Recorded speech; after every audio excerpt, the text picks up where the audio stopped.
Of July 2nd, 2026 here in Russia. When the troopers told me to get lost during their siege of my home, I left, of course, and I went back to Skagway. Went to town and then I went back to Skagway, where I had reindeer. I had reindeer over in a nearby town, a port called Skagway. It's a cruise ship destination. And I had to go back there. Then I get a call. They're gone, it's time to come back, but there's these other weird things going on. Journalists told me, local journalists, there were still animals there, the neighbors, everybody. So as soon as I heard that, I got on the first fast ferry back to Haines to take care of these animals. June 28th.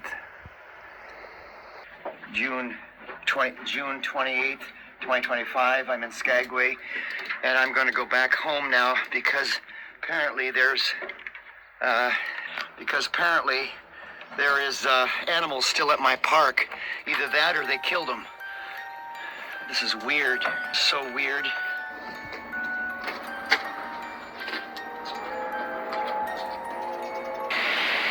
Lights, I'm wondering if it's for me. Fire. Waiting for the fast ferry to Haines.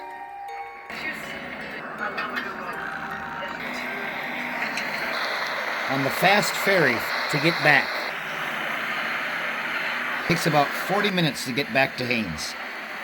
Now I started to think about getting arrested. By the time I get back, I realized I could be arrested if I got to the other side. They may arrest me before I even get off this ferry. This phone, I'm going to have to pass on to somebody else.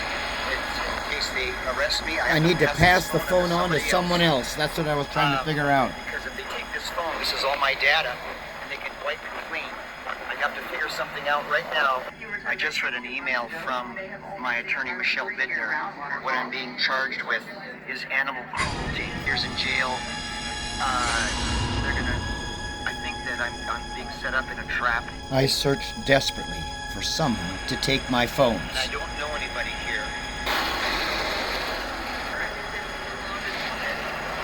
Excuse me. Yeah. Is it okay if I film you for a second? What for? Nobody on this ferry will take my phone. I need to have this information protected. I need to think on the fly. We're almost to Haines. I need to think about where I could get this phone. Anybody could. What do I do? It was a desperate time, but I bumped into a girl from the Netherlands on a bicycle with a backpack, and she became my friend in about 70 seconds, and she took my phones. Thank God there were no troopers once we reached Haines on this fast ferry.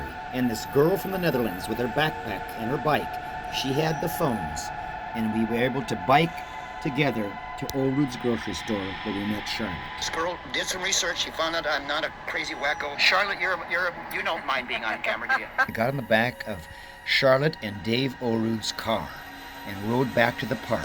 Rodney Hinson, a retired police officer in Haines, also was going to meet us at my park to document what happened. Here, Dave, there could be a trap at my park.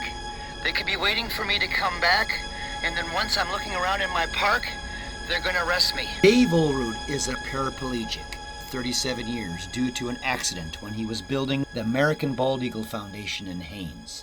He's had many run-ins with the state, and when the Alaska Department of Fish and Game started to sanction me heavily, Dave Olrud and his wife Charlotte loaned me over $250,000 to keep the park going no matter what. Then they're going to take everything out of my pocket. They're going to serve me with another search warrant, steal my computer. Dave Olrud reflected as we stopped at a construction site along the Haines Highway. Has brutalized the law all the years. Fish and Game has? Fish and Game has brutalized the law. When I shut the camera off after this was recorded, Dave Olrud said that this was it for him. He no longer wanted to live. Fish and Game had done him in. And 3 months later, Dave Olrud died. coming up to Mosquito Lake Road. Dave, you're practicing to honk the horn. Go ahead. You gotta practice honking that horn. This is in case the troopers come while we're looking at all the devastation. Because Dave will be at the mailbox in the car. What is that? What the heck is that? The neighbors had put up a shrine, like a funeral of some kind. Okay, let me come out. Here comes Rodney Hinson, the retired police officer. Search warrant. Rodney, I'll give it to you. All right, let's go in. Charlotte? So Charlotte and I are coming up here to this, and I can smell fox already. I can smell animals, trauma of animals just by the scent in the air. It's a foul scent, animal scent. This whole drama is recorded because I've been a filmmaker for over 40 years. In court, this will all come out. All of this is recorded. Let's keep going here. Weasel. My porcupine.